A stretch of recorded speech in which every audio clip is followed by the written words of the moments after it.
अब देखिए प्रश्न क्रमांक 6 क्या है। 1 और 100 के बीच सभी प्राकृतिक संख्याओं का योगफल ज्ञात कीजिए जो 3 के गुणज हो। हमें क्या करना है, 1 और 100 के बीच में जितने भी प्राकृतिक संख्याएं हैं जो 3 के गुणज है उनका योगफल ज्ञात कर दिया। ओके, तो देखिए 1 से लेकर के 100 के बीच 3 के गुणज क्या क्या होंगे। तो 1 से लेकर के 100 के बीच 3 के गुणज होंगे 3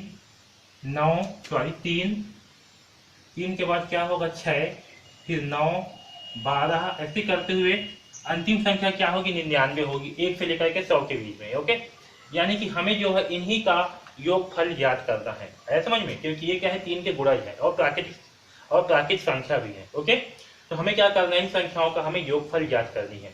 तो देखिए यहाँ पास क्या है, 3 के बाद 6 है, 6 के बाद 9, यानी कि इस 3 में एक निश्चित संख्या 3 को जोड़ा गया है तो हमें 6 प्राप्त हो रहा है। 6 में 3 जोड़ा गया तो हमें 9 प्राप्त। ओके, तो ये जो श्रेणी है ये क्या है, ये श्रेणी जो है एक समांतर श्रेणी है ना। क्या है, ये जो है एक समांतर श्रेणी है। तो इस समांतर श्रेणी का प्रथम पद क्या होगा, तो इस समांतर श्रेणी का प्रथम पद होगा यानी कि a का मान क्या होगा, तो इस समांतर श्रेणी का प्रथम पद यानी कि a का मान होगा 3। ओके, और इस समांतर श्रेणी का सर्वांतर यानी कि d का मान क्या होगा, तो d का मान होगा 6 माइनस 3। 6 माइनस 3 का मान क्या होगा 3, यानी कि d का मान होगा 3। ओके, है समझ में इतना।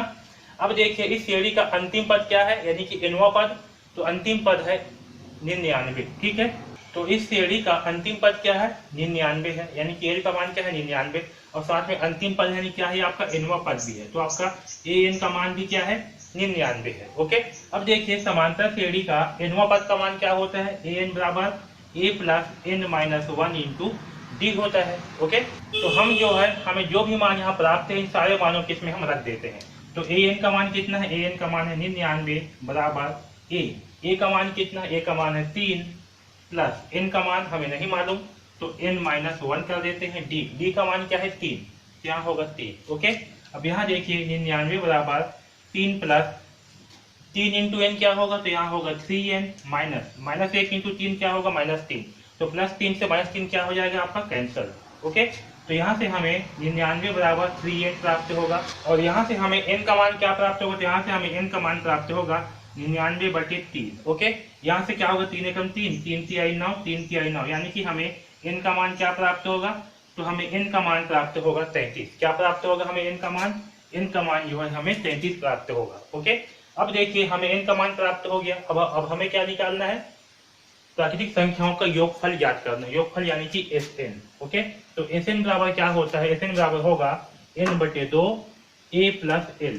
ओके, हमें इसमें a और l का मान ज्ञात है तो हम इस फार्मूले से ज्ञात करेंगे। ओके, तो Sn बराबर होगा n/2, n का मान कितना है, n का मान है 33, तो यहाँ होगा 33/2 a का मान कितना है, तो a का मान है 3 प्लस l का मान कितना है, तो l का मान है 99, तो यहाँ होगा 99। ओके, अब इसे हल करते हैं तो Sn बराबर होगा 33/2 इंटू 99 प्लस 3 कितना होगा 102।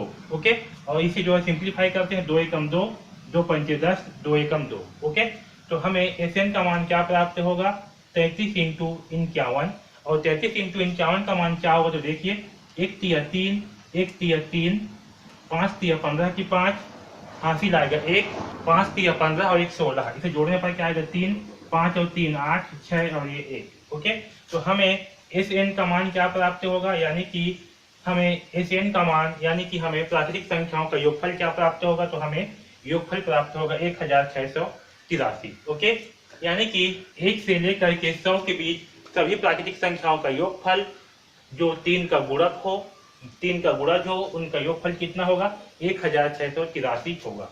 ठीक है, तो इस प्रकार से जो है हम इस प्रश्न क्रमांक 6 को हल करेंगे। ओके।